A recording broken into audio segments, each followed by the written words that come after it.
I don't get the joke. All right, Brother Mike, this one's for you.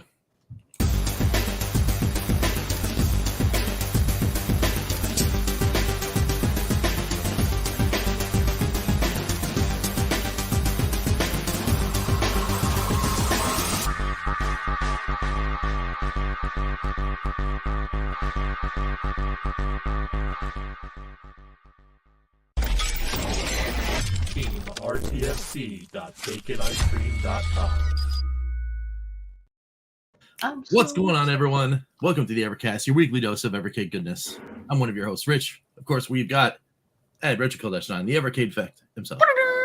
What's going on? We've got Crow.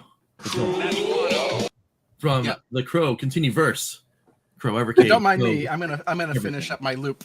Don't, that's spoilers. Right to the I'm playing games, it today. Spoilers, sir.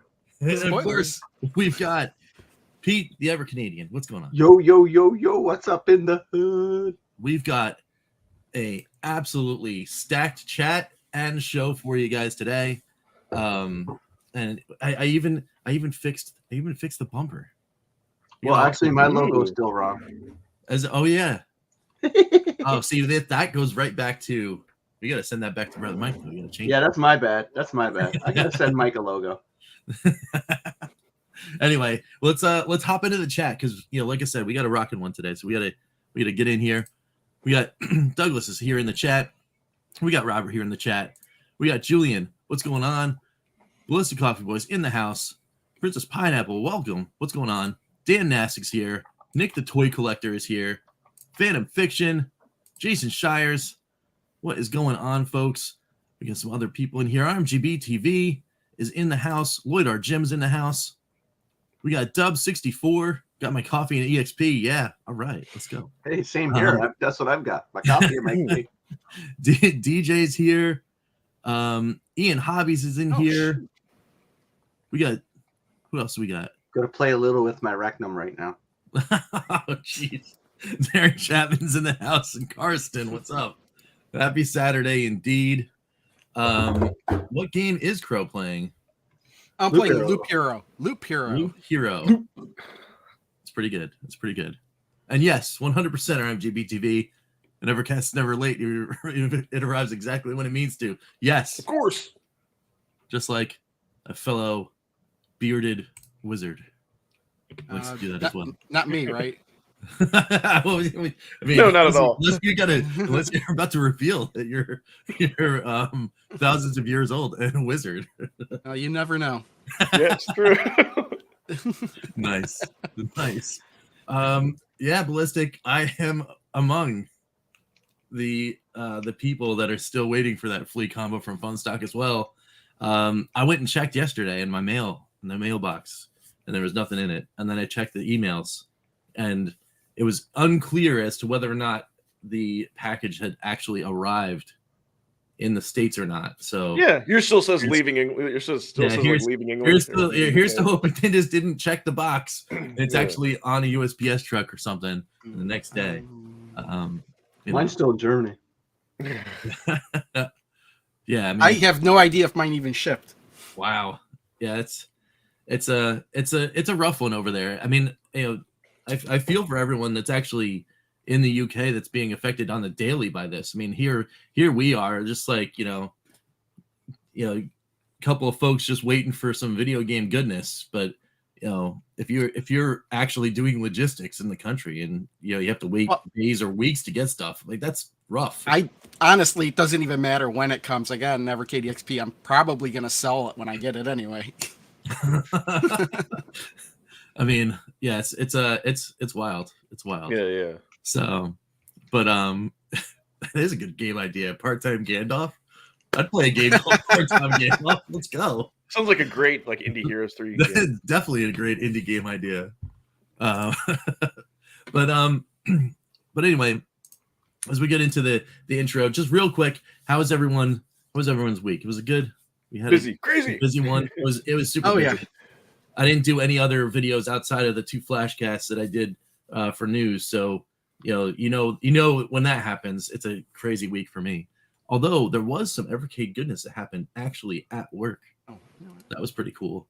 So we had there was a treat for the kids at the school I work at, where they they can earn a day where a full period is just walk into a room and there's video games everywhere.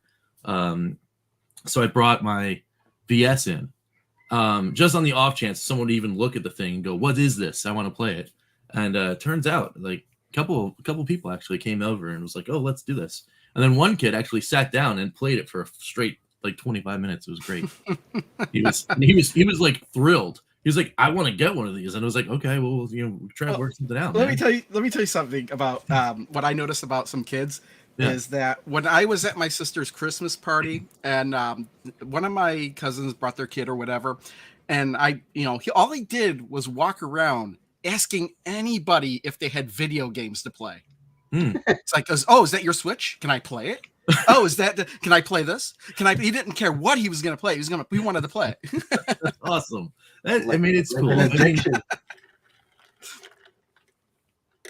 Yeah, it sounded like he was addicted. Oh yeah.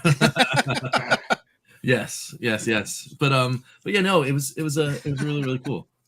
Nick was saying what was on my mind. No, don't put it out there. No. Yeah, I'm hoping not, man. Like it's I know they're going differently with the delivery because they already knew of it. So Brian, here's what's weird about that. If you just go to Funstock's website, and I think you have to order like over 40, is it like 40 pounds? If it's under that, it won't tell you. It won't say, "Hey, you need to spend more money." It'll just say that it can't ship to you. I don't know why. Yep. It's weird. It's weird wording, but you have to buy at least like 2 cards or spend. Exactly. Yeah. Yeah. I think actually that might have something to do with the fact that they do announce, carts in those pairs sometimes, or at least create the bundles like they did with Indie Heroes, because then it just encourages those that are international ordering from Funstock to just order those too, because you're getting over the 40-pound mark right away. Yeah. Anytime I order, anytime I do a pre-order, like for example, wink, wink, nudge, nudge, talking about the 17th coming up, when I put in my order, it's it'll go just fine because it's just over the 40-pound threshold.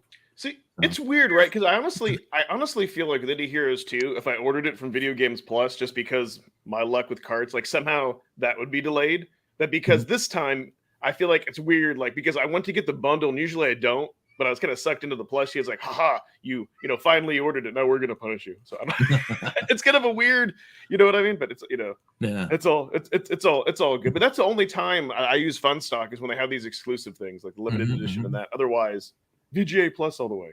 Yeah. So I discovered with Amazon, if I had still waited for Indie Heroes 2 through Amazon, I wouldn't have gotten it till Thursday. But the funny thing is, if you order it now, you won't get it till the end of February.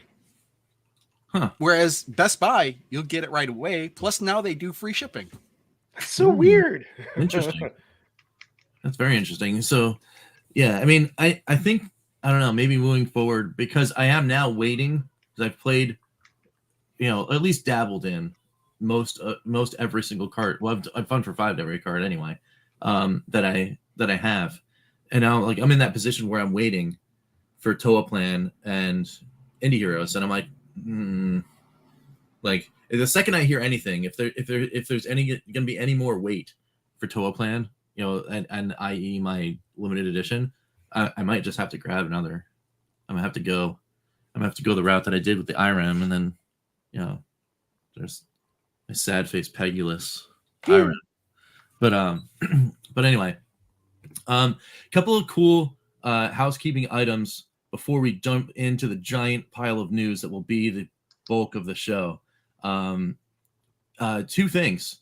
One, the Evercast channel move is going to happen on the 18th of February. So on the 18th, don't be here to go to watch your Evercade goodness.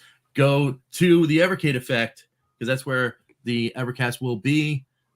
Just want to kind of like put that out there. We're gonna have a big blowout show next week. For the torch passing. And then I don't know, maybe I might reach out. Have a few friends show up. Maybe, I don't know. We'll see. See what happens. But that'll be cool. Just want to remind people that is happening. But also, in the meantime, please go over there. If you are here for the Evercast, as a normal thing, make sure you're hitting those subscribe and those notification bells and all the bells and whistles that you need. Evercast will be Retro KillDashNine. Yes, it will. It will. Well, and then of course, before we get into the next bit of news, well, why don't we just have that summon? Oh yeah, I was gonna say, does that count? That is a summon. That is a summon. Okay. You know what? I need to. So I am going to be. There will be a new intro that I think everyone is going to like, and I need to work on some. I need to work on some new summons. Okay, I feel like this one. Oh yeah! Nice. Oh man. Very cool. All right. I laugh at myself. So we've got snapping into a Slim Jim, snapping over to that new channel. Make sure you guys got those calendar notifications again for the 18th. But we did announce something on this channel that directly related to the Evercast, and that was the Cadies. We didn't forget, and it will happen. Actually, I forgot. By the time it does happen, it will happen on the Evercade effect. So make sure that when we do, we're going to do that big. A whole bunch of announcements. In fact, actually, the show moving is a little bit maybe advantageous for me and my work-life balance, because I might be able to do some more things behind the scenes and to get the stuff ready. However, there will be polls that will draw you guys in to the Katie's preparation with us, where we'll be asking you all sorts of questions about what kind of awards categories or nominations maybe that you want to see, and of course there will be a direct fan category where you guys will control all of those things. That would be pretty fun. Ric Flair. Ric Flair one. It's every wrestler. And I am Retro Killdash. Woo! All right. Anyway, but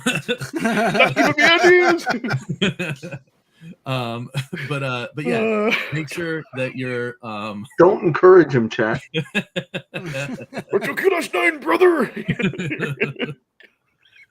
Yeah, make sure you're keeping that locked too for all future fun things that are Evercast related. But with all that being said, it is time to jump in to the giant pile of news that happened. What a week. Yeah, do they have like a quota to hit, like police officers and tickets, that they got to drop all their news within 24 hours or something? It's like, yeah, really? right? Jeez. They said they were just going to tease something, at the beginning. They kind of did in one thing. This week, there was some like murmurs that were happening, like some whispers on the Discord, and they're like, and Sean was like, yeah, don't worry, we're gonna have something ready for you by something. It'll be a tease. It won't be everything, but it'll be a tease. And then all of a sudden, just a giant like pile of bricks just descend upon us, where we get not one but two trailers for 2 card announcements. We get the roadmap. We get a whole bunch of like things in this blog post we got to dig into. Amazing stuff. So like, where I think do some we of that start?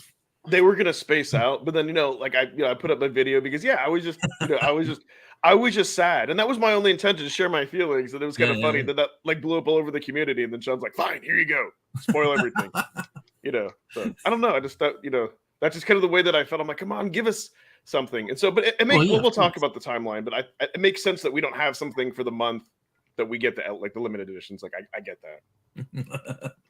Yeah. Well, I mean, but hey, any way that it wound up happening, it happened, right? Yes, we're here. It's ready. Like we've got the news, we've got the things, and now we need to like just dig in and chew and marinate and like get all that stuff. Get all those get all the goodness out of this. Get all that meat off the bone, so to speak. But where like I said, where do we start? We start with the new carts. We start with the roadmap. What do we think? Start with the videos, the trailers. Yeah, start with the trailers. All right. I think the roadmap's going to be a pretty epic discussion. Yeah. So let's talk about those new carts. We're gonna go. I think we'll go like audio lists on that. So we can talk as the things are going. I don't even know which one this one was, but we're gonna start with. Oh, this looks like the C64 one. You can tell just from that. The Like, funny thing I noticed is that everybody looked at the tow plan one first, except for me. Yeah, that's No, true. What? Hey, Well, no, I wait, take that back. I take that back. It was everybody looked at the Commodore 64 one first, except for me. I looked at the Yeah, I tow was plan gonna one say. first. Mm-hmm. It was the other way around, yeah. Yeah, Because yeah. I was more curious what was on the C64 one, so I wanted to save that one for last. Yeah. But I mean, here's the deal: if whatever you thought of the first collection, you're gonna think the same one of this one. It looks better. It looks a lot better. How does it look better? I mean, it's the same companies. It's the same epics. It's the same Usen games. There's even some budget titles thrown in here, just like the first cartridge. To me, it's almost exactly the same, except there's Pit Stop too. Like, this looks cool. I don't know. I mean, that's actually older than like this. The running gun. That looks neat. what was the game? Temple of Gateway to Apshai. Yeah, it predates Gateway to Apshai, I believe. So it's a older version of that. I don't think it's a dungeon quest game, but it is practically almost the same thing.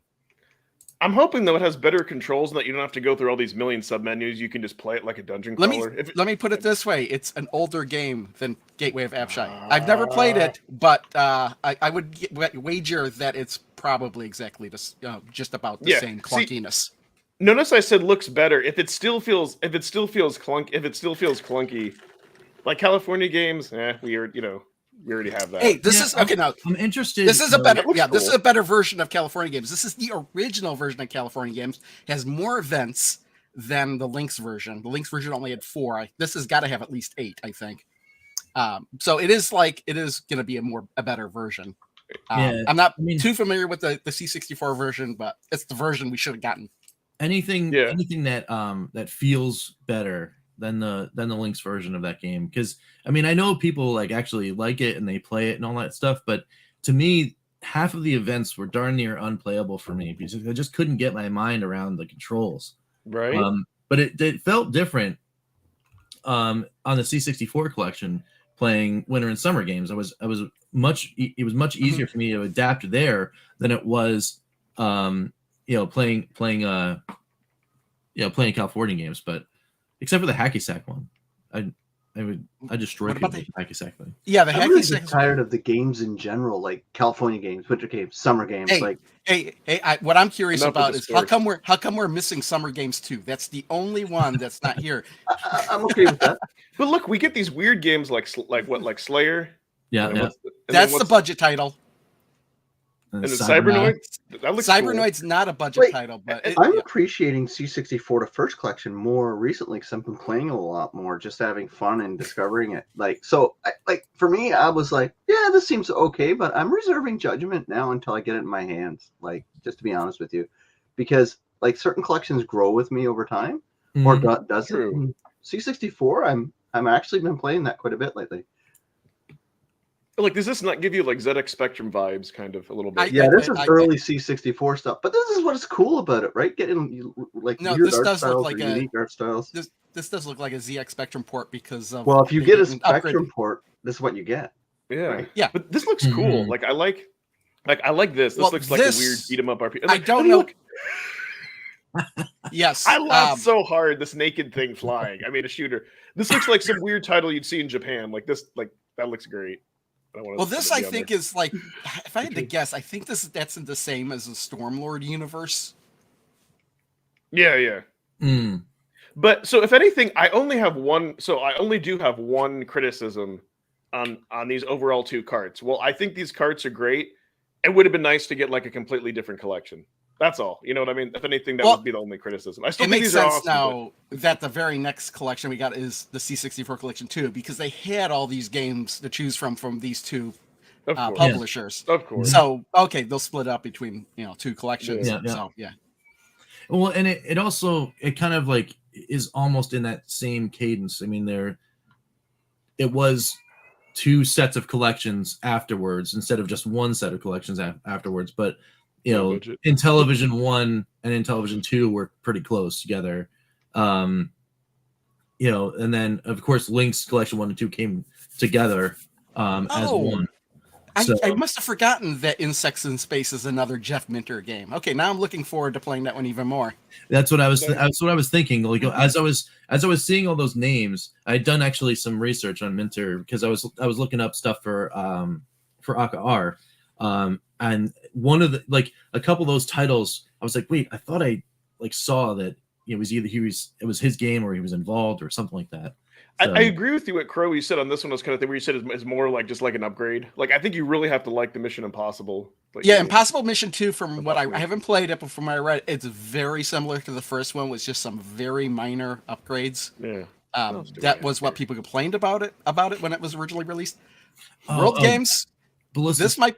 This is the one that I'm really looking forward to playing again. I played this one a lot when I was a kid. This is either going to be really good. Yeah. This will be the dark horse, or it's going to really suck if the controls are. Hey, if you didn't like summer games, if you didn't like winter games, you're not going to like World Games.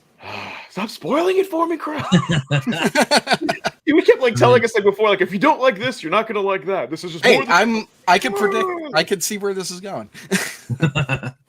I'm excited for it though, because. I like seeing that there's more games. I mean, I'm with you too, because I actually never played Summer Games 2. I actually, now that all of them are out except for this, I want it now.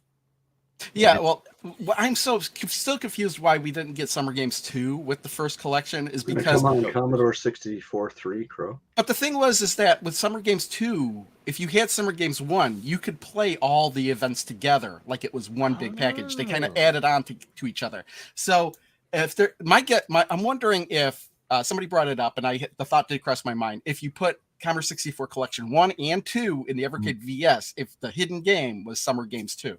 Ooh, that would make sense. That would be cool. Is this racing game? Do you think is this I can't tell if this is actually going to be something special or if this is just your generic racer? Let me tell you this. I played this one a lot when I was a kid. In fact, I played this one with my dad a lot. Basically, as the name of the game insinuates, it's pretty much you have to make pit stops. You have to control the pit crew to change tires, add fuel. Basically, you have to control everybody in the pit stop efficiently. Stop 2 and not 1. That's cool. Probably because this is 2-player. Pit stop 1 was only 1 player. Mm-hmm. But there's one big issue I think we'll see off the bat for playing in handheld mode: the fact that it's split screen. I think you called that out. But it's not an issue if you're playing on the VS. No.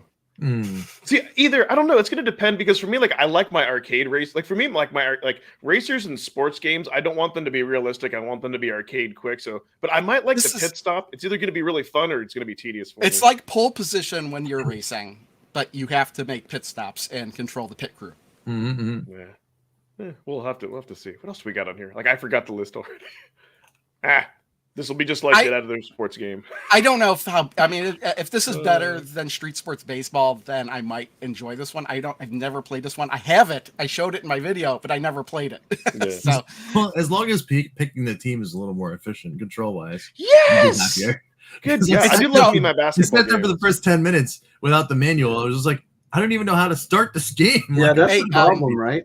It's going to be the same. It's the same. I think that one came out at the same time as Street Sports Baseball. See, this one I'm excited about. This is gateway to app shy vibes. Yes, sort of it is.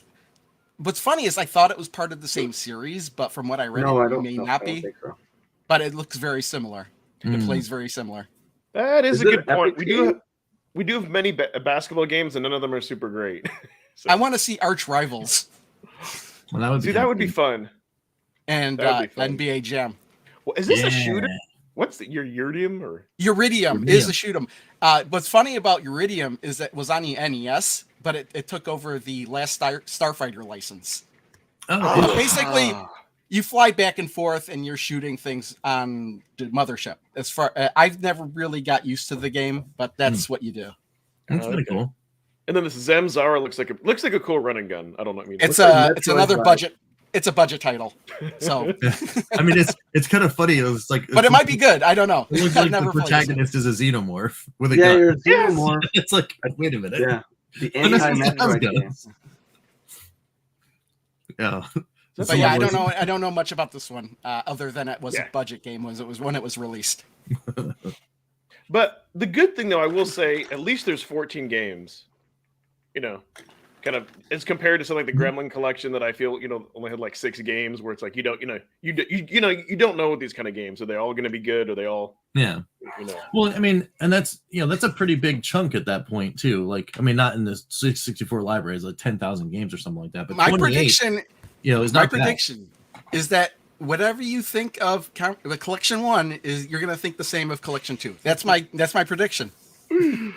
Oh man. I mean, I don't know. I mean, well, I don't know if I've actually gone like truly deep on the C64 collection. I mean, like other than my like preview stuff. So I don't have a direct opinion, but there are certain games that definitely hit that like nostalgia button over and over and over again for me. So I'm like, I'm happy. I'm happy. Well, yeah, for me, I played a lot of those games before. The Epix ones in particular. Mm-hmm. The USIN ones, I'm not really familiar with at all. No. Yeah, we'll see. We'll see. I mean, some of those like you mentioned the budget titles, like some of those titles though, like even though they might be a little rough around the edges, they still can be fun to play, Except collection 1, there was a budget title, Battle Valley. That was a really good one, but it was still a budget title when it was released. You could kind of tell if you play all the way through it. Sure. But I just think it's funny. You have to disarm the missiles by shooting them. Mm-hmm. Yeah. The comment's getting covered. But yes, I think we've been saying this for a while. I really do think they need to go to the modern indie route for the C64. I'd like to see that in all the computer collections, really, because there's so many cool new modern. You know what I mean? Well, if they can't get Electronic Arts, I'd love to see an Accolade collection for the Commodore 64. Accolade would be nice. Absolutely. Yeah, I mean, I don't know who owns that, but it'd be pretty cool to see all those kind of things. And as long as they could work out the deals with the indie devs, then why not, right? Yeah, that's it. I mean, like C64 indie heroes, or like Amiga indie heroes, or the heck, you could go that'd be interesting. It'd be because it would have to be in the separate genre. Right. It would have to be a purple cart, but still an indie heroes cart. Right. But you could still do you could even do some of the home console stuff, right? You could call it C64 Heroes. Yeah. Well, and then even on I just saw somebody post in a group that someone actually did a count for Intellivision, right? There are now more indie titles released on Intellivision than there were the original 125. Yep. Well, same with the 7800. Same with the 7800 too. Yeah. Oh yeah. Well, John Hancock. The 7800 library has got a small library. It's like what is it, 82 games or something like that? Yeah. So, but it's funny. Jason says he wants Mule on a Commodore 64 collection. I guarantee you, all I do is boot up and just listen to the music on the title screen. Because it was a hot track though. Here's my thing, and I don't want to see this theme like. I don't, and again, maybe they're limited by licenses, but I would have thought having a partnership. I don't want to be like, oh, here's a computer collection with just some average and below. You know what I mean? Like, here's a computer collection just to have it. Like, I gave that with the first one, but I know the second one, I will definitely think I'm going to be hypercritical. Like, I'm excited because it's something new, but come on, you know what I mean? It'd be like if they just threw like an arcade collection on there and just put like, I don't know, something like Leprechaun's Gold and some other. Well, that might be actually kind of cool, but you know what I mean. Don't throw a collection just on there. I get, but yeah, I think it seems like a general thing that we kind of wish there was like different licenses for like all the 10,000 games that are out there. But maybe this is what they signed. I don't know. Yeah, well, I mean, and again, it's the start of the deals, right? Sometimes it's one of those you get what you get at first, and then you prove it, you sell the cards, you do the thing. You're like, hey, we did this card performed X good. And then they go, oh, all right, well, here's another opportunity to get more licenses. And then, and then some of those fan favorites come out in the next, 3, 4, or 5 collection, right? Yeah, but imagine how hard it is just to find people who own the licenses of those 10,000 games, right? I wonder the biggest thing, because it's getting, time's not on their side, right? Like people are, aging out, retiring, passing away, like all that kind of stuff, right? All those licenses get passed on to other people. Yeah, but they might be more as long as interested they in filled out making the paperwork correctly, though, right? As long as they actually did the right deals before all these things. Well, happened. You know what? If they didn't do it correctly, then that stuff would be public domain. All right. there is So, that. if it's public domain, then they could release whatever. Then they don't have to get. That'd be 100% pure profit for. That's true. Yes. I wonder how many of those games actually are public domain. I know there's a few. I don't know about Commodore 64 in particular, but I know there's a few out there that are public domain. Because I think what is it like? The copyright is 100 years. Like I think actually that was like happening with like with Superman or something from DC where they kept like trying to extend it. Yeah. Well, they keep doing that with Disney. Disney, maybe I'm getting confused. Yeah. Yeah. They keep extending it because of Disney. Yeah, because I think he's approaching the point at which he's going to be public domain again. Ooh, actually, Dan, you know what? I haven't played that game, but that's like on my liked playlist. Like there's like the end. It's like the end game music. Again, I've never played it, but that is like Last Ninja 2 or something. Yeah. Oh, do we want to dive into Toaplan? Oh yeah, absolutely. Toaplan. Toaplan. Soapland. That's what I'm going to start calling it. It's like shooter plan. All right, here let's shoot a plan. Shoot a plan. So I'll tell you why. From like, hey Ryan, how's it going? Oh shit! What? I died in Rectum, and I didn't. I thought you were saying Ryan's here. Oh shit! No, I finally made it to the desert world. Killed my third boss, and I made a desert world and forgot to do a save, and I got to retrack myself all the way back. Nice. All right, I stopped playing. I'm paying attention now. So I'll tell you why I'm excited about this collection. Also too, because I feel like it's filling in the gap. Like if you like shooters, because a lot of these games are already up like on the iArcade. So I know like Tim's Tiny Arcade, he's done video that like it's gotten me excited because some of these I've remembered, but I forgot that Toaplan, how you say it. Plus there's hardly any other shooters on the Evercade, so this is filling in the gap. Hey, they had me at vertical shoot 'em up with this one. I'm like, yeah, I'll like it. I think I even said that in my video. Yeah, vertical shoot 'em up. I remember you saying that. Hey, it's a vertical shooter. I'll like it. I'll like it.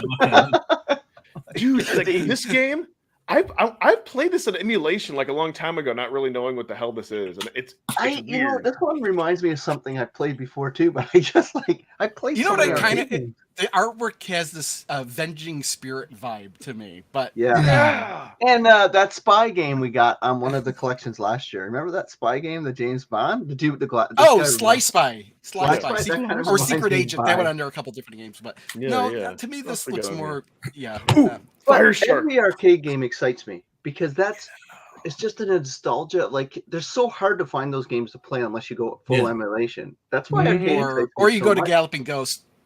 Well, we do have an arcade now that around me that I go to, but they don't have all the games like this, right? Like they don't have everything. It's only limited space, but one day I'll get what Rich has behind him.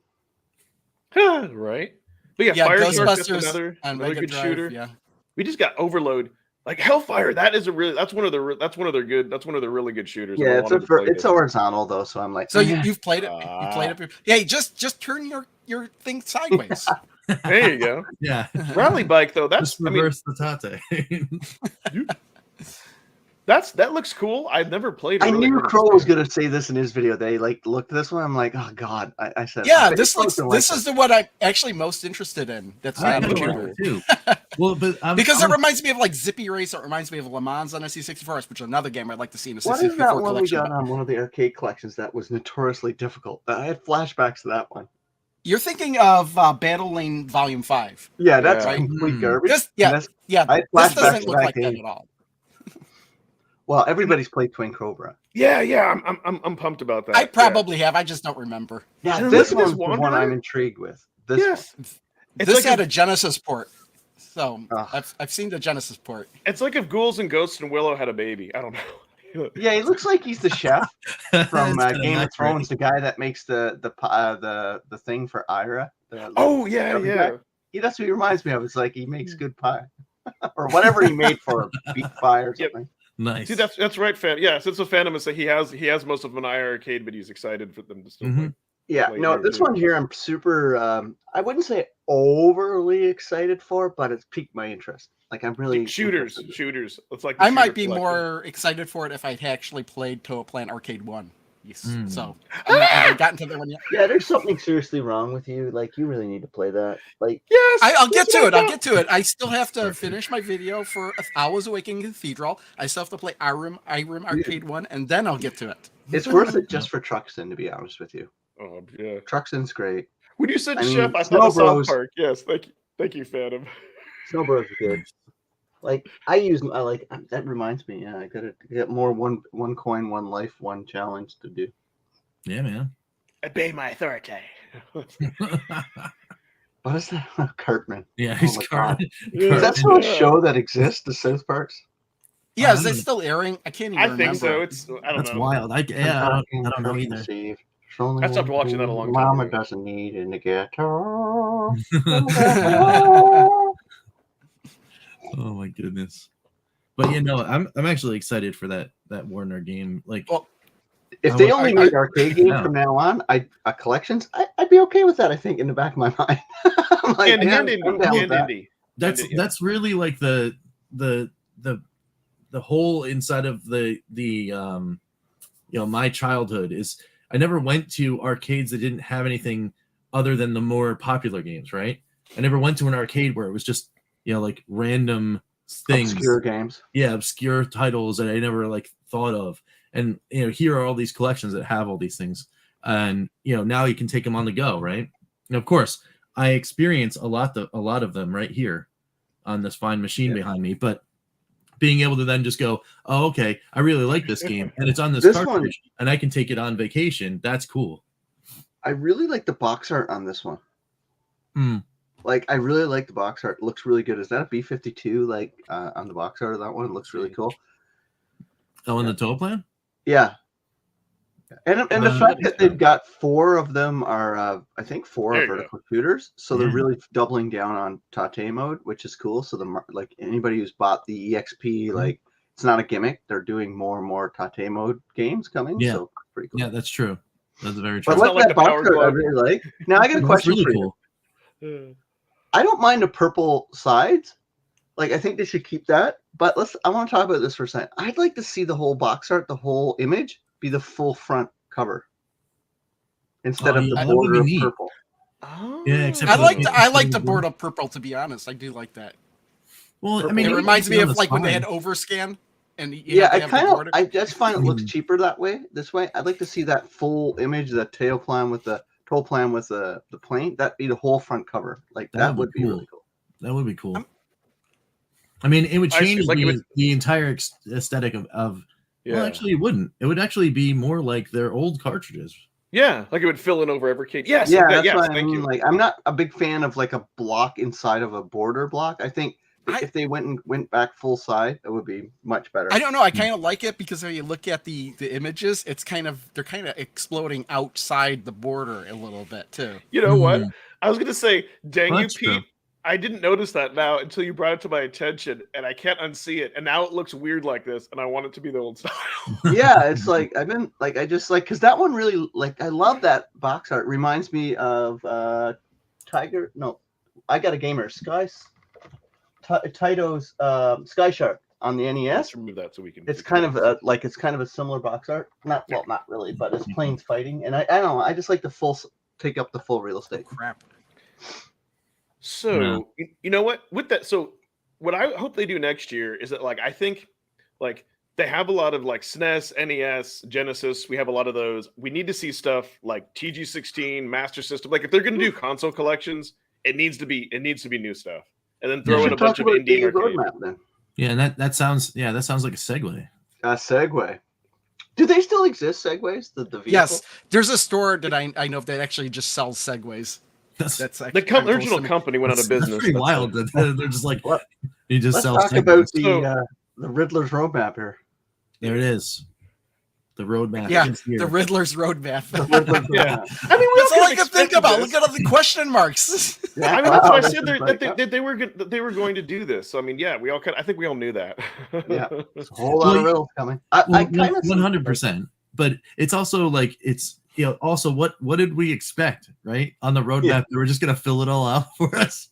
You know, like of course we're gonna have to have some. You some can go both ways, right? Certain companies fill it out and give you everything that's coming in general terms. Some do like this is actually the first company I've seen do question mark. Most companies give you expansion coming, new DLC, new blah blah blah. They'll say it, right? Yeah, I don't know. See, That's true. I don't want to. I mean, obviously, we don't want to know I don't want them to blow their wad and know everything. But I would like to see the different colors. Like, I'd like to know how many arcades, how many computer. You know what I mean? Like that would be nice.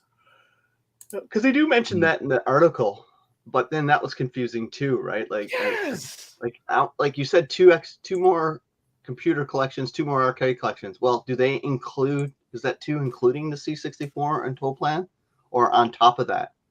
Right? Like, those are questions I want answered. It's like so. Because they'll let you know how many console collections and indie collections. And they said 2 indie collections, not including indie heroes. So they made the distinction there, but they didn't do it for computer and things. So that leaves me left over with 6 console collections coming, or 8, depending on their answer. It's either 6 or 8 consoles.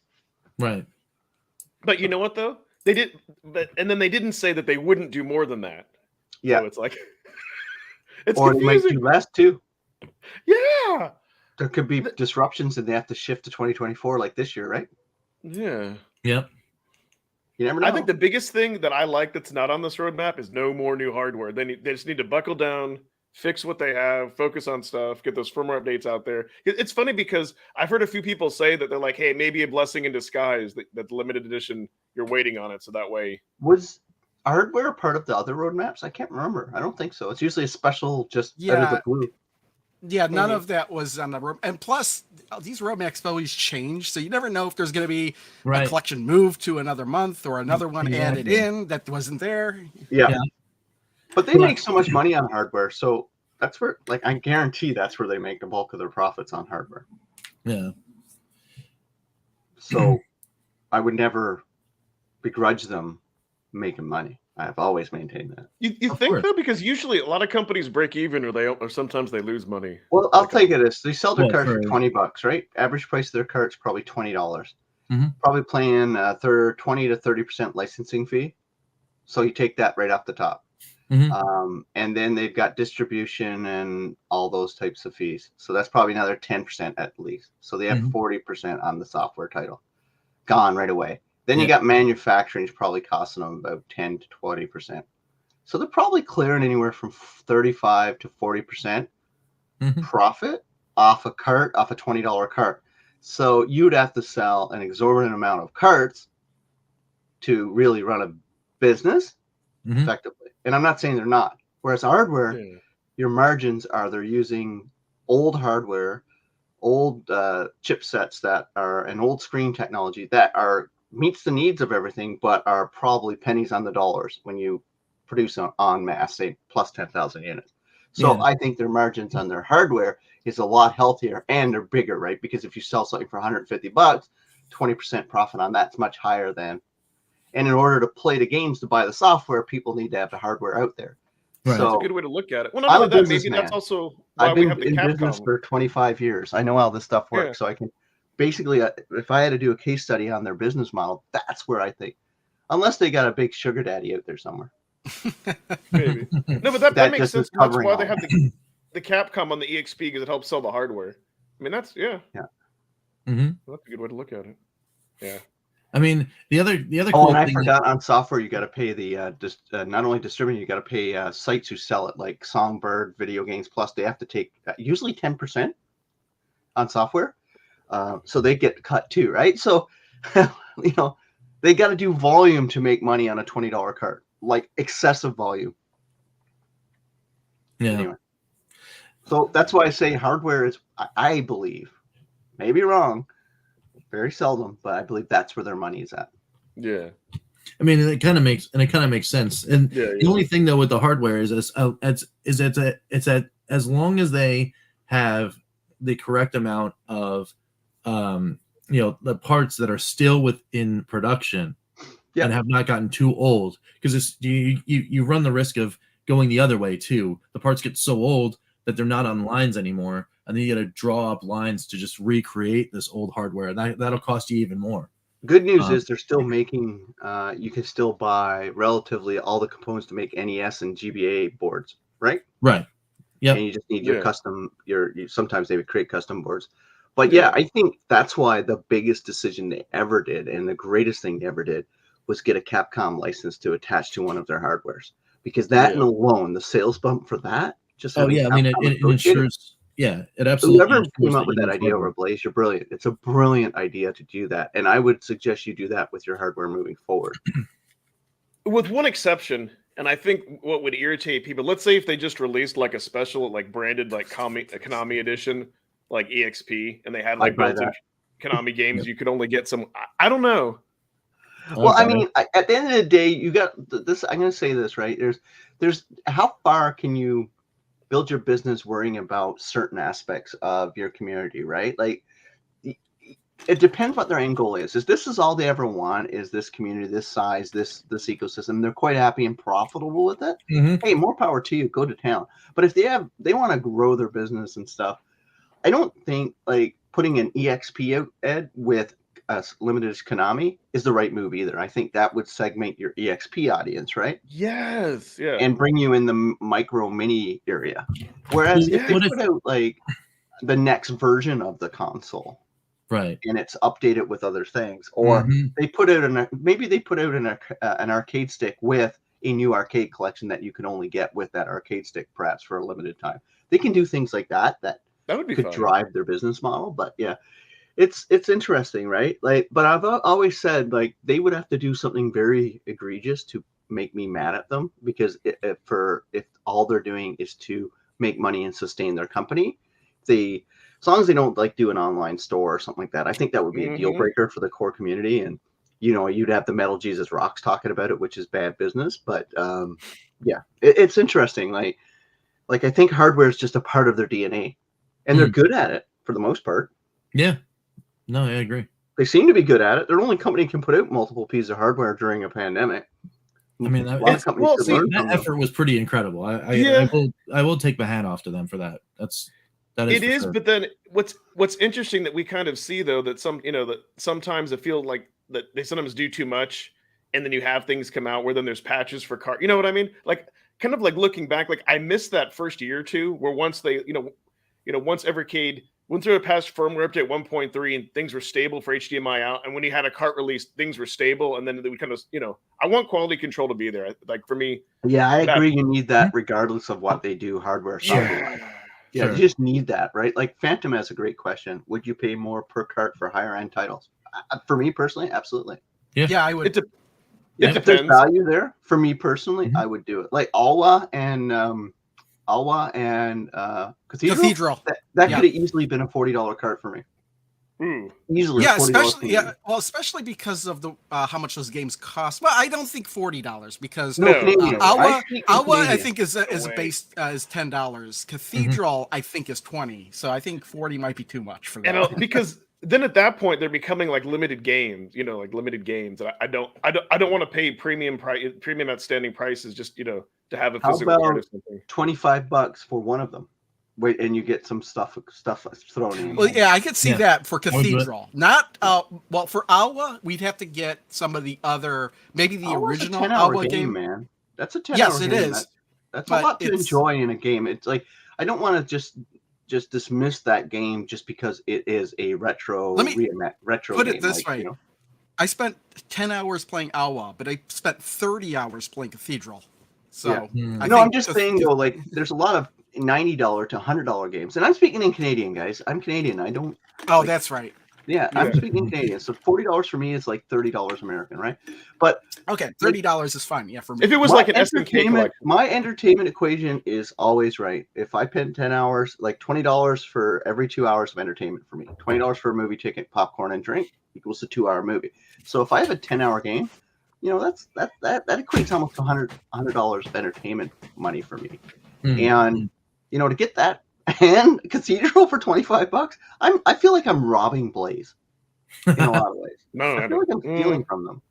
Anyway, that's just my opinion. I don't. Or at least that it's it's a very Castlevania card. So So I'll play. So like for me, like I'll play devil's advocate. Like I like physical copies, but I also like the price because if they get to be too expensive, and it's like, well, then you might as well. Yeah, no, I agree with you, dude. Like, I Yeah. think their price point is around 30 is probably their ceiling for US dollars. I would think Yeah. 30 is probably as high as they can go. Mm-hmm. But like, I mean, I Understand that. buy and live in Canada, so I spend via Canadian dollars.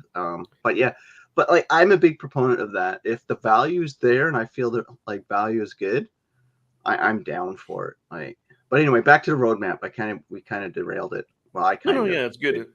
Yeah, it's good. So- It's good. It's a good discussion. Yeah, I mean, all this. absolutely. I mean, Everything's some of the going cool- up, right? Price wise, every product in every segment of the marketplace is going up. Like, it's crazy. Yeah. No, yeah, it is true.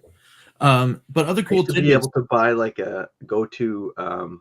buy like Greek, like a Greek dinner, like two kebabs and a thing for $9.99 5 years ago. Now it's $20. That's crazy in 5 Yeah. years.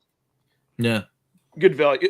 What I was going to say, if it was something like Paprium that's like not really available like anywhere else, then that would be. We that should would- make a community outcry for that. Paprium needs to be on. I want to play that game. Mm-hmm. Like, go get What it, please. game? I know the guy's a crouchy old man, but go get it. What game is this? Paprium? Paprium. How do you spell that? It's a beat 'em up. This epic. There's Is an that the epic weird story. one with the lady legs? No, it's an indie developer. What type of games do you play? There's a What weird are you Japanese one. Cool, where are you there's, going like, to that women. little special store on Steam? It Get your starts with games the from P that two. special That's segment why. of the Steam store. No, it's a weird beat 'em up with. I'm sure somebody in the chat knows what I'm talking about. Where one level you play as either a boy or a girl, but there's one level where there's like these legs sticking out of the doors, and you have to get by them. But so It's so almost here's- like a parodius for beat 'em up. We should move So- on. So yeah, here's the thing: is people are saying for price. I think the thing is like somebody may be willing to pay more, and so here's the interesting thing about Evercade, and I'll compare it to Arcade. So like Arcade 1-Up is that's geared towards like your general person who sees it like at a Sam's or something else. But like Evercade, I feel like that's geared towards the retro community and not like your average customer, because it's people like us that kind of like really care about, like care about this stuff. Like, most like millennials today would probably rather have a Switch than an Evercade yet, which is like sad, but Mhm. They'd probably rather at their phone. Yeah. So I think, definitely, start up. But like we're like something like Peprium, like we want that. And if that was the only game, and that was like a $20-$25 cart, I think people would be fine with that. There's quite a few games I wouldn't mind. I just picked up I've been on a kick lately buying indie Genesis games, and there's a couple that I would like to see on there, and I'm just trying to find their names right now. Yeah, because here's another thing, and see if you guys agree with me on this. So for me, like in the beginning, it was cool, let's say, to have like retro games like your Pac-Mans and all that. But I think now we're getting to the point where, yes, those are nice for a physical copy, but let's have these cool homebrews. Let's have these cool indies. Let's have these arcades. Let's have these games that aren't as attainable. You'd have to go give us physical copies of those. Maybe I sound spoiled, but Blaze, No, if you you're want a new Cathedral Hall type collection, go get Life on Mars. That's a new indie game that I absolutely love. And Metal Drogon. Drogod. I don't know how to pronounce that. But anyway, both two exceptional games, different games. One's kind of a Contra inspired one, and one's kind of a Metroid-esque game. Shoot 'em up. But both are good. So you should go get those because they would be great. Yeah. I mean, again, for me, it's all about discovery, right? So like that's the big thing. If we can discover more things and like pull things out of an area where they seem to be locked and just like kind of free them, then absolutely. Oh yeah, we gotta be good now, Sean. Sounds like we're we miss. just trashing the roadmap, not just messing with you. But speaking of the roadmap and getting back to topic, I mean, some small nuggets of coolness that came out of that weren't just blaring in the face. We did get our collection 3. It's right there. First collection 3 announced. You say that's the first collection 3. How do you know that? But we already knew one about of that, these question marks might be another collection 3.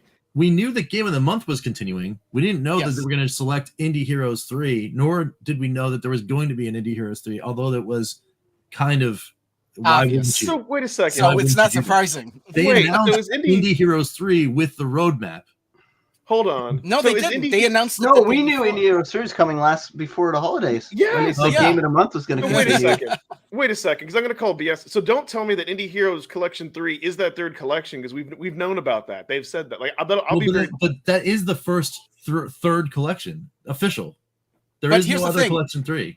It shouldn't even be on the 2023 roadmap because it's 2024. Thank you. Well, so all right, so That's then, why I call BS on it. good. Now we get to talk about. Now we get to talk about the fact that I think that the way Blaze is seeing a year is they start their year in April.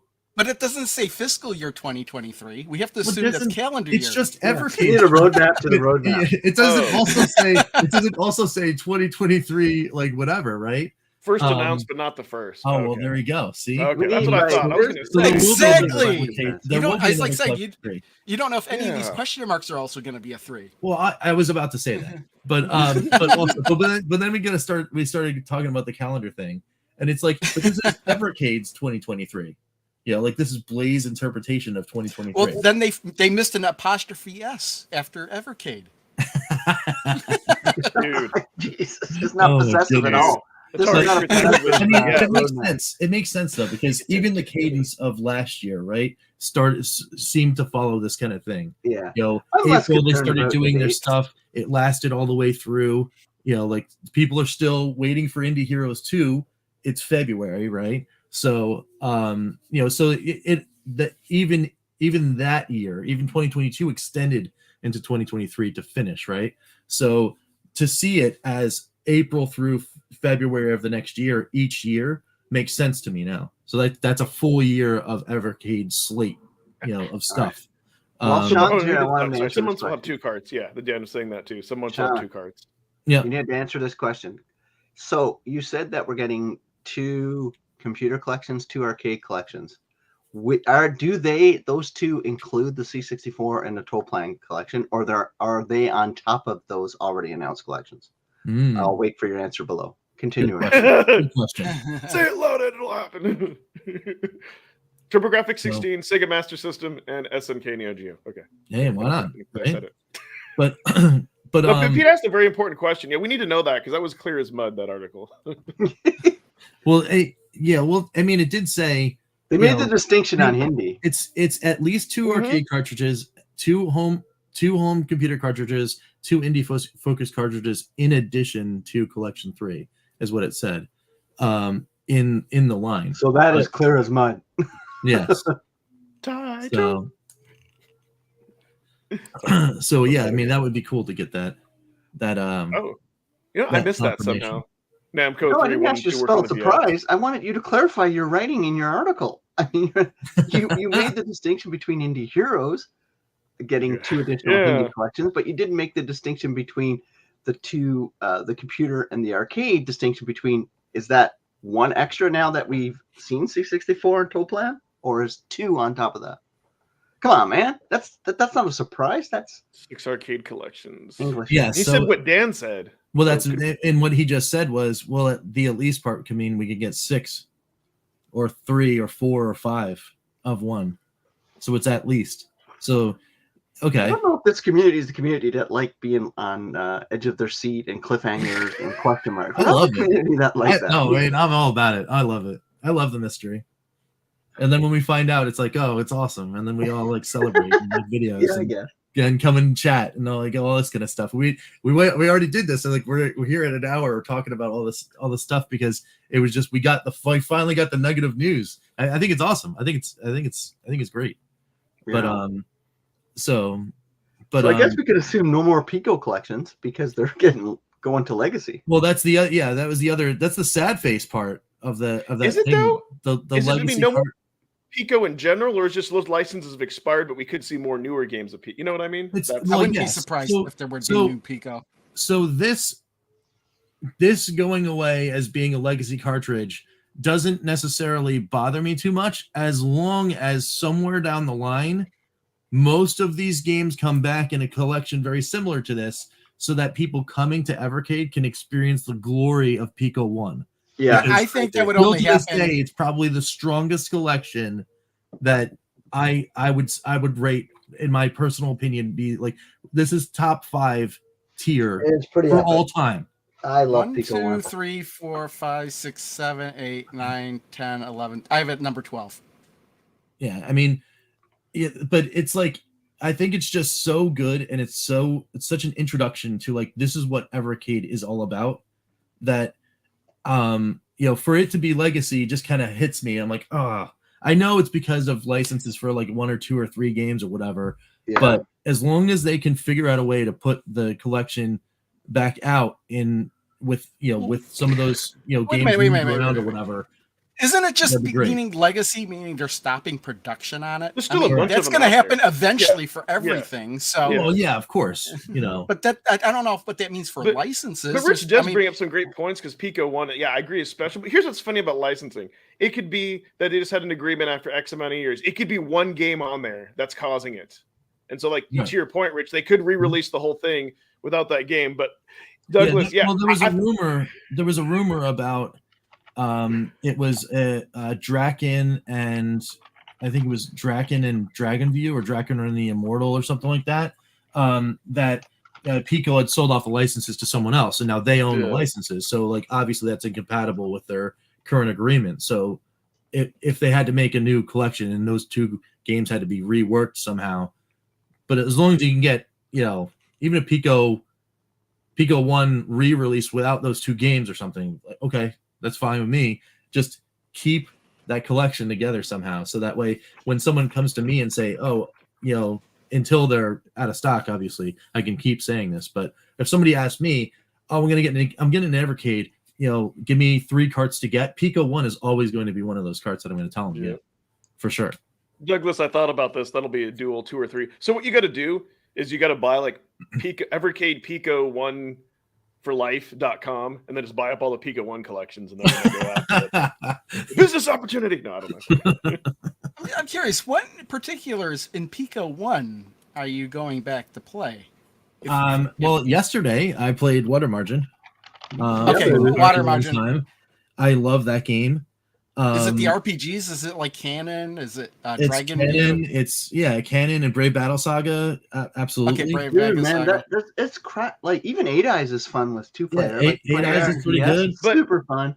Like, I mean, Canon, Brave Battle Saga, Dragon View, which is pretty unique. Iron Commando, like the game, even Immortal. Get into Immortal, learn the controls of Immortal. Yeah, I can't get into that. I can't get into Immortal. I mean, so I watched. Okay, and then I watched Power a Pigs teenager of the Dark Ages. Yeah, I watched a teenager randomly, without prompt, select Power Pigs and play Power Pigs for 10 minutes straight. Oh, I'm not a big fan of Power Pigs because of all the air lifts you have to go through in that game. It's ridiculous. Yeah. Hey, we were just flying talking through the air about this. It actually one of the strongest. It's That's like what we're here just for, one Sean. of the strongest early collections. Yeah, and I think Pete brought that up before. That like all of us have different opinion, which is great. No, but definitely no. I hear what Rich is. So here's the thing that I think what Rich is saying is really important. It's not just any one game. It's just I feel like they've captured lightning in a bottle for that collection, and it hasn't been replicated since. And that collection is special. That if you told someone to buy an Evercade and they said, "What is Evercade about?" Pico 1 represents it. Plus That's the 20 games. You know what I mean? I would rather say Indie Heroes Collection 1 rather than Pico. But they didn't make their bones on indie games, right? The bones, that was year 2 when indie games come out. They made their bones with the first 10, which is all console collections, right? So, like, I agree. Like, we can debate this. There's no right answer, right? Like, to me, but it's just that I think they made their bones with consoles, and the Pico 1 is just 20 games. Will we ever see a collection with 20 games on again? I mean, I hope so. Yes. If we see an Atari Collection 3. Oh, jeez. I don't want any more Atari. I will revolt if I see Atari Collection 3 come out. Because I can play those games literally on my toaster, my microwave, my fridge, every other console. And your Evercade. You can say about anything. Renovation is close. I agree, Douglas. I also agree with Crow's statement about Indie Heroes as well. Because, again, it's like things that show what Evercade's about, right? Pico, Renovation, Indie Heroes. That if someone were to ask me what was the rest of my top 5, I would personally include an Atari collection in there, but then maybe even Technos, which is another legacy card, Yeah, right? Megacat is indie, but it's not that indie encompasses that whole thing. Like, like here's part of your childhood and everything you missed, and then everything that came after, right? Like that's like the world of Evercade in my mind. So Yeah, if somebody's like the first 10 collections that came out, my first pick is Techno's collection 1. Yeah, but Megacat's pretty damn good too, and that is indie game. yeah, yeah. Megacat one was pretty good. Yeah, that was yeah. Coffee Panzer. Crisis, man. Oh my God, No, I Panzer. don't like Coffee Crisis. It makes me think about coffee. But yeah, I mean, at the end of the day, like, is there really any right answer when you're talking about people's subjective nature on games? Like, it's like, Of course. like, Ed doesn't like Gremlin. I don't like Worms. That don't make them bad collections. There are people who like those, right? So. Oh yeah, absolutely. Mm-hmm. Yeah, Atari 3 is just kind of a running joke. Is just because the reason is Atari's 50th anniversary has been everywhere. Atari has just done an amazing job with their 50th year anniversary, getting the word out and products out. It's almost like, that's enough now, Atari. Calm down. Hey, the year's just beginning. Yeah, it's not. No, it's ending in July 4th. It's not over. It's oh no, there's so much coming with it. There's there'll be more stuff. But it's such an obvious one that they'll get, right? Like, because Atari like sells all their stuff to everyone. Like, I can go get a license for Atari games if I wanted to. Just put out Pete's. Hey, Atari, I'd like to have a license for 50-year games. Yeah, okay. While we're speculating on this, I saw somebody posted they put Evercade's greatest hits. Like, what if licensing aside, what if they were to put out a collection that had like all the existing games, but it was just like in one spot? I don't know. I think that would be impossible, just because I think they have to keep certain licenses together. You can't put one license. I said licensing. Another license. Yeah. Let's say they was an issue. Let's say they could fix. For me, like, I don't know if I want a greatest hits collection. It'd be like a mixtape. Yeah. I don't know. Yeah, man. If it's the only way to introduce new games, old decommissioned games to new people, is that the right route to do it? Could be, because it keeps them in the physical realm. But then you're thinking maybe it's just a store, an online store. Yeah. For me personally, I want something new. I don't want to rebuy the same stuff. But that's same here.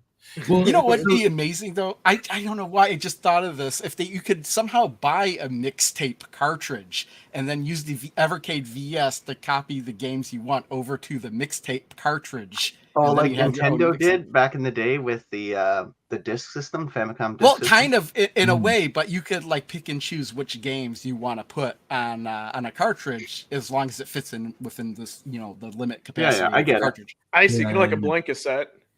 Yeah. I wonder, like a blank cassette mixtape. Yeah. I'm not saying that's probably be possible, but I'm just saying that. I think that the other thing too is I think if they make an Evercade blank cart, that would open the door to piracy. Yeah, I mean it sounds cool. It could get real dicey, but for sure. The door's already open to piracy. It's just that nobody's walking through it to help them. Like they broke the original OG and they got all these like little add-ons, but I don't think there's much support for that. Like the community. Yeah. Well, I mean, that's the thing. The thing is that they're doing. I mean, and again, my personal opinion, I think Blaze is doing such a good job with actually keeping these collections at a. They're following like the Apple model, right? Making it so easy for you to choose. Oh, let me just get the collection. It's only $20. Then go through the rigmarole of trying to break everything so you can get all of your free games on their hardware, right? It doesn't make any sense. Well, yeah, again, Julian, this is what I originally thought. If you could actually just go to Blaze themselves and say, here's the games I want on a cart, and they would make it specifically for you. That would be kind of cool. But they'd have to do like a bunch of those because that would be, to roll out for the cost. Well, they'd probably cost more, because they're doing a custom service for you. But, I'll tell you right now, if licensing wasn't a question and that was able to do that, I'd pay $100 right now and be like, give me that working designs cart. Let's go. It would have to be. It would have to be games that already they have. Right. Of course.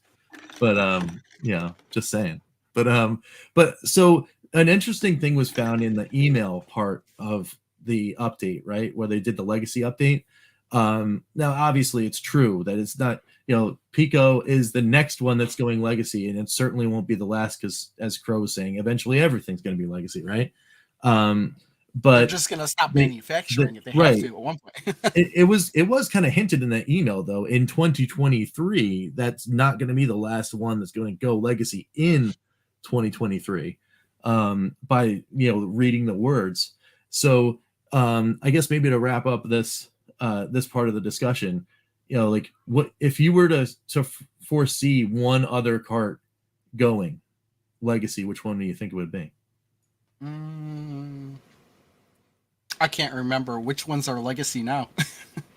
So current legacy is Namco 1 and 2. 1 and 2, yeah. Pico 1, Intellivision, Technos 1 and Oliver Twins. Oh yeah. I think Intellivision's going to go. Intellivision is being as that is a thing that is happening in the other worlds.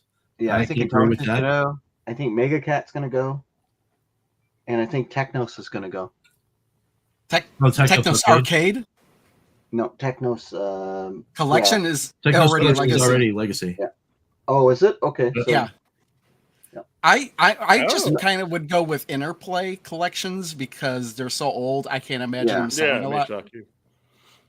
Yeah. The next legacy Evercade you can. So I kind of like, to be honest, I like this for one reason, is that it creates a buzz, and it's like, hey, eventually these carts will be retired. It kind of rewards people for getting into the Evercade ecosystem early, and then it keeps it fresh because newer carts are coming out. So people who aren't collectors or don't really care, I don't think this will affect them. It'll mainly only affect collect. And I don't see this creating a weird like secondary market, maybe not for like a long time, For sure. I mean, because again, in the carts that are being produced, we have no idea, no insight as to how many copies of even Pico 1 are still sitting on store shelves in everywhere. Yeah. Or Video Games Plus or Fun Stock shelves, or even Amazon. So it's very easy to find out if you search Amazon. Well, yeah, I mean, you can get the answer from there, but yeah. But yeah, I mean, if I think those are good points though, and I would agree with Pete's assessment about Intellivision for sure though. But it's interesting though. You mentioned MegaCat. I think MegaCat, like that they got indie. They got the indie games on there, so I'm thinking their licensing might be time gated or something like that. Oh, maybe it's possible. Yeah. Yeah, but you think I would think though, because MegaCat's a pretty big like conglomerate of indie titles. I think we get a collection 3 though later on down the line. That would be my prediction. You'd see a MegaCat 3 for sure. Maybe not in 23, but you'll see a MegaCat 3. So you know what? That's yeah. I mean that could always happen with anything. That's true. Yeah. Mm-hmm. But I will say that's why I buy an extra copy and keep it sealed. Well, it's been my experience with Evercade card. Once you have them and they're working or they don't have to do any patches or whatnot, then they appear to be good. So I don't have any, you know what I mean? Yeah. I would say knock on wood. Usually for me, when they break, it's like DOA or like very, like my experience of the one I had. But otherwise, they seem to be pretty solid. Yeah, for sure. That's an interesting question, Ballistic. I don't even know how much Oliver Twins goes for now, but I want to say it's still available, isn't it? Yeah. Did you get one on Fun Stock right now? I think so. I think you can go to Fun Stock and look at. I think you can get everything still. Yeah, if you look hard enough, you can find one for like $25. Yes, there'll be people who would try to sell it to you probably for $40 or $50 just to, It's third-party sellers on Amazon. Yeah. Yeah, I mean, I can go right now and get Oliver Twins on Fun Stock. Yeah. I mean, I can get them all. I can get Technos. I can get all of them. It's just that they stopped their run. So they'll have stock for, I don't know. Who knows? Who knows how long? Unless there's a big run on a card or something. I mean, listen, I look like it's kind of like Evercade. I look at it the same way as Arcade 1-Up. Like it's something that's not going to be meant to be overly expensive. It's not going to like hold its value like the real thing, but it's not meant to. That's why it's $20. You know what I mean? So it's like if you really, really want it, will it maybe go up $5 or $10 several? Sure, but the point is you should be able to still get it somewhere. There's you can get it from Fun Stock, but would you get the pegless version? No. Yeah. Not get the pegless version. Oh, real quick. So I did think it was great that Pete did a poll here about with the road. And for me, I voted yes. I was happy with it. Absolutely. Yeah. Yeah, no, I'm happy because like any communication I'm happy with, right? Like any kind of news, anything, anytime they have something to say, I'm there for it. It was funny. 33% said no, which was, that's surprising. Usually, that's much lower on a no. But I understand, like a lot of the comments, I completely understand why. Of course, somebody would do that. I'm like, I'm in that same boat. But yeah, it's just like for me, yeah. Stuff we talked about with questions about the poll, people does have those questions too, right? But 57% people, you'd win an election with that, so I'm sure. 84 votes, that's pretty good. I mean, that's a lot. Yeah, absolutely. But yeah, this was kind of surprising that this was higher. I expected this to be a little bit lower, like in the 20s or I don't know. Yeah. I always put it a get out of jail free card there with the what's a blaze. What's a blaze? I love that. Nice. Yeah. Very, very good times. Very good times. Yeah, but, so it's just interesting to see what the community think, right? Yeah, for sure. Yeah.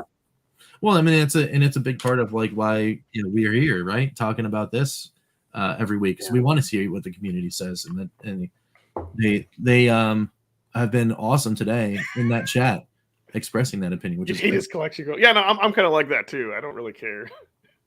Well, I have some Peggies too because the first I think 10 I don't think there is a pegless variant.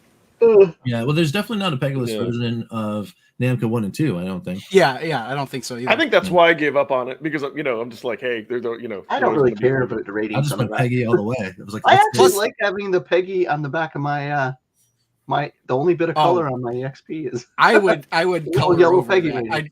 I'd be like, I don't like this, and I'd use whiteout or something. Oh wow, really? Like white out your yeah. Nice. I don't need to see that on the back. Oh my god, such a Pegasus.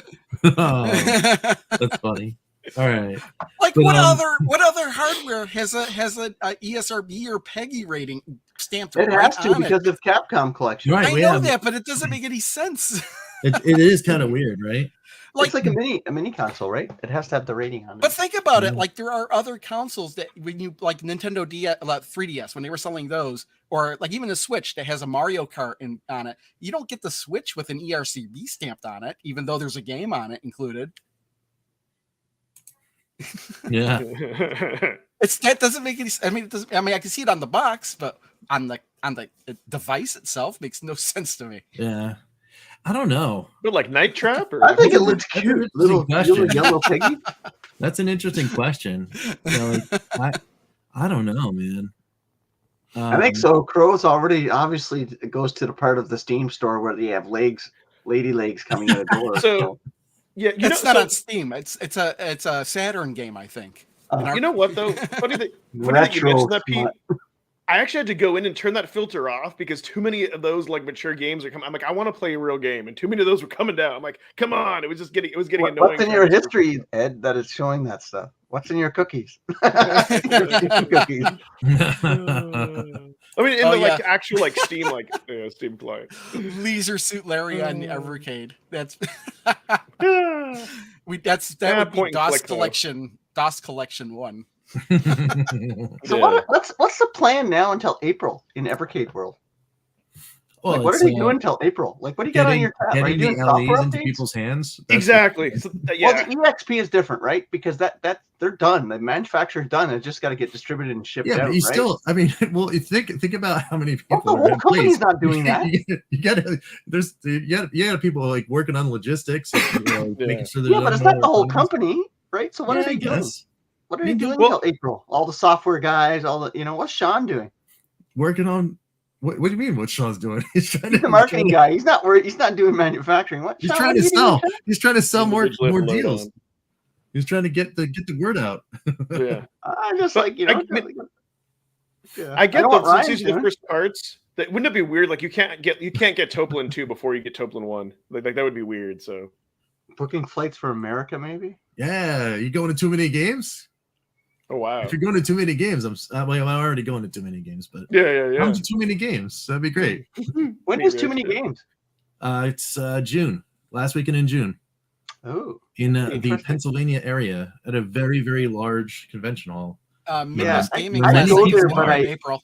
I'd go there, but I get like lost in Philadelphia, and I'm sure I would. Yeah. I mean, Yeah, I would be your Gaming guide, Classic. sir. If you were to Yeah. come anywhere near this area, I would make sure that everyone could come and hang out.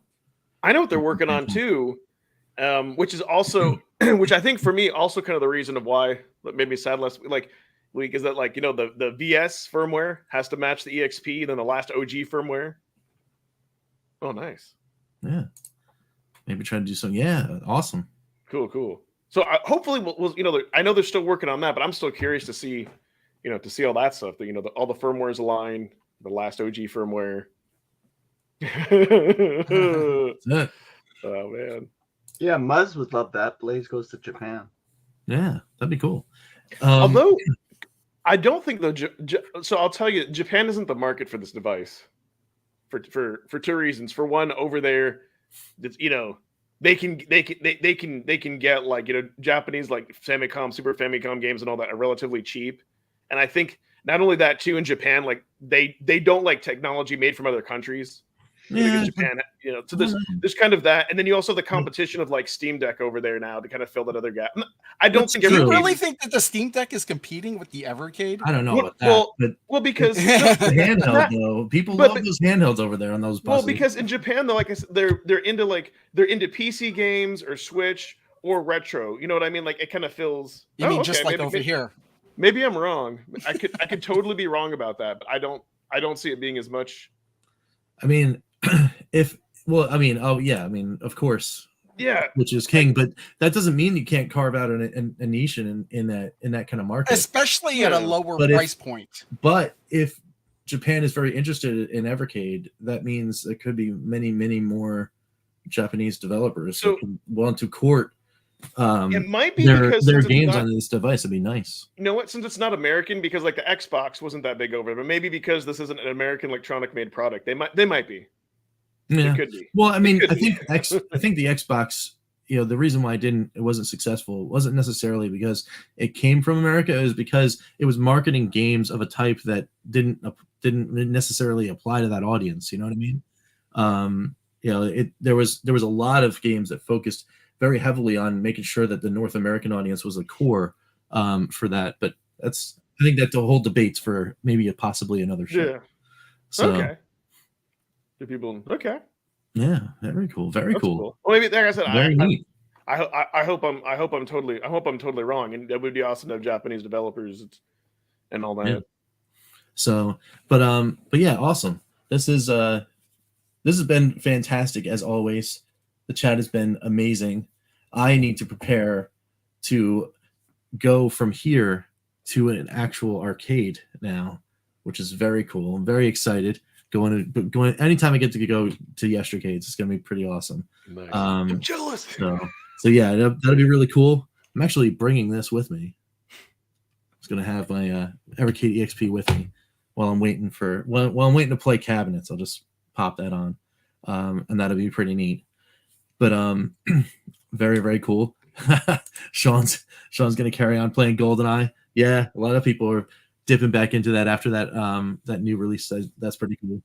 I might have to try some. I haven't played GoldenEye in a really, really, really long time. In fact, the last time I remember playing GoldenEye was sitting around a friend's house watching the Green Bay Packers win a Super Bowl. That's a long time ago. So yeah, but Nintendo pulled a Nintendo and they didn't update the controls at all. And you get multiplayer because it's a convenience. Versus Xbox, they actually did. Microsoft did, but you don't get multiplayer. That's the next cart. That's the next cart. That's the next cart. Yeah, that's the next cart. Yeah. You just put in the game, and that's what you see, Ducks. That's right, Sean. It was the far days. But who knows what it is. The game has gotten a mind of its own. It's just ducks everywhere. Yep. Oh my goodness. You should just do a 24-hour stream and just leave that running. That's what I told him. I probably wouldn't be the first person to do that. Yeah, yes, it's true. That is true. But but speaking of random things at arcades, there's going to be some more random action coming from the Legends world over on our other side channel, Calling All Retro Gamers, where I go and play a not so random arcade game because I took a viewer request this time. That video is going to drop at 1 p.m. today over there. So make sure you go over there and check that out. Make sure give me some feedback too, and see if you like that game. It'll be pretty neat. I like that new series. It's fun. Yeah, we're gonna close up of this. What's up with that metal duck? That metal duck looks scary. It's like a metallic. Yeah, it's Disco Duck. Disco Ball. Oh, got it. All right. He actually at nighttime he lights up. That's pretty cool. Yeah, that song's stuck in my head. I'm done with Disco Duck. Oh, that's spicy. That's too spicy for the internet, Julian. We don't need that. We don't need that. So anyway, guys, thanks again for hanging out. It is Gun Quackers on here now, and we will see you guys next week. Final show on Bacon Ice Cream Productions. Sad face, tears. I know. I'm excited about going to my channel, but at the same time, I'm really sad. It'll be all right. It's the same. It's the same basic. The four yeah. of us hanging out again. It'll just be somewhere else. On the 18th. Don't forget. I want to say other real quick plugs. Hopefully, if I have Indie Heroes 2, then I would like to. I know some people are asking about what I'm going to do. That I would like to have that. And then while we're talking about calling out retro gamers. We're doing a back-to-back episode. EMC Murr. That's right. I forgot that this was So I'm excited to talk to him. Yep, EMC Murr on the 9th. Yep. Yeah. It'll be fun. Speaking of that, I was kind of surprised there was no bonus game for putting in here in Indie Heroes Collection 1 and 2. Oh, interesting. I did not know this. That's weird. I thought for sure there'd be something, but there wasn't. You know what? That could be in a future firmware update. Maybe it's going to be baked into the next one, and we don't know. Yeah, that's true. I hope so. Very true. You never know. Because remember, I believe that those games aren't on the carts. They're actually in the firmware. It unlocks it. Mm-hmm. So that's probably why. So hopefully. Yeah. Hey, Pete and Crow, you have anything coming up? Well, I need to work on an Alwa's Awakening and Cathedral video, which I really haven't really started. I just only played. I recently finished Cathedral, so I got like 30 hours of footage of that. So